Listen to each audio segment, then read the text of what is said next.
Bonjour, alors je suis avec Mathieu Vallandeghem. Mathieu, on est en pleine journée sport organisée par l'IFCE avec l'intervention de Christopher Bartel. Quels sont les points forts de son intervention de votre point de vue?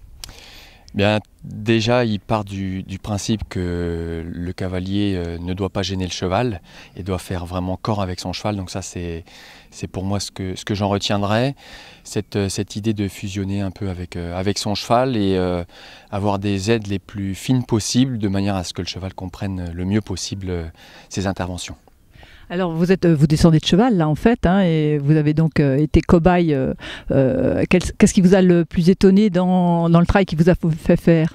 Il y a deux points en fait qui m'ont marqué un petit peu, et je pense que c'est un peu le leitmotiv de cette journée. C'est cette notion de regard périphérique en fait, où il insiste vraiment énormément sur le regard du cavalier en termes d'anticipation, notamment pour tout ce qui est combinaison, puisqu'on sait que évidemment en concours complet aujourd'hui, il faut des chevaux de plus en plus disponibles, et puis autant longitudinalement que latéralement.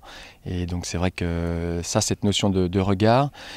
Et ensuite, le deuxième point, c'est la façon d'aborder les courbes. En fait, c'est la première fois que j'entendais parler de pli à l'extérieur dans la phase d'approche d'un obstacle. Voilà, dans la phase un peu lointaine, on va dire, mais en phase de préparation, ce qu'il appelle la phase de préparation, avec le pli à l'extérieur pour garder vraiment la motricité, on va dire, maximum, et puis le maximum d'efficacité à l'abord de l'obstacle. Alors, à ce propos, il insistait aussi sur l'action de la jambe intérieure.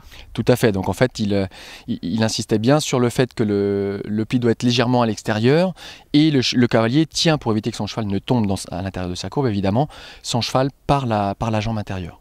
Alors moi qui étais spectatrice, ce qui m'a aussi beaucoup frappé dans les séances de travail, c'est le fait qu'il introduit beaucoup de travail de dressage, beaucoup d'exigences en même temps que le travail d'obstacle. C'est-à-dire sauter, ensuite d'avoir d'autres demandes. Oui, alors tout est lié, j'ai envie de dire, puisque c'est vrai qu'on sait que le cheval de concours complet a 3 épreuves, et notamment l'épreuve de dressage, mais tout est lié, parce que si on voit l'évolution du concours complet d'il y a une vingtaine ou une trentaine d'années à aujourd'hui, ça n'est plus du tout la même chose. Et effectivement, aujourd'hui, on demande des chevaux de plus en plus disponibles, donc de plus en plus dressés de toute façon.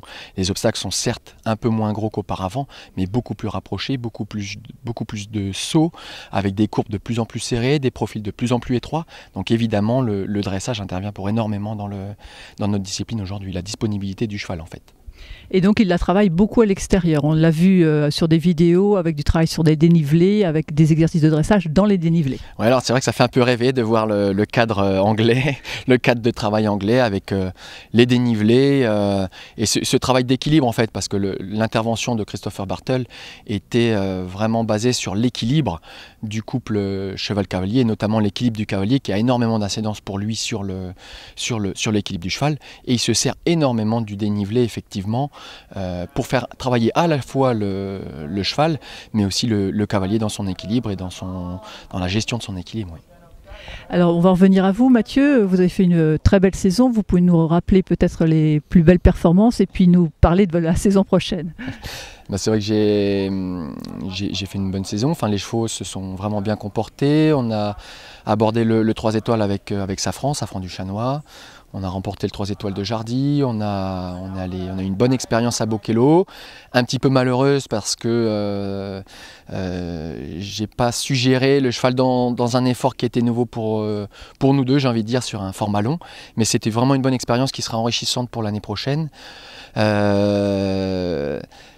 Trouble Fête a fait ses armes sur le circuit du Grand National, donc je pense qu'il va être opérationnel pour le circuit Grand National l'année prochaine. Donc c'est vrai que le piquet prend forme, les chevaux arrivent à maturité, et puis maintenant on engrange vraiment de l'expérience sur des belles épreuves. Donc c'est une forme un petit peu d'aboutissement de tout le travail qu'on a fait en amont, et on espère qu'effectivement la saison prochaine sera aussi brillante que celle-là.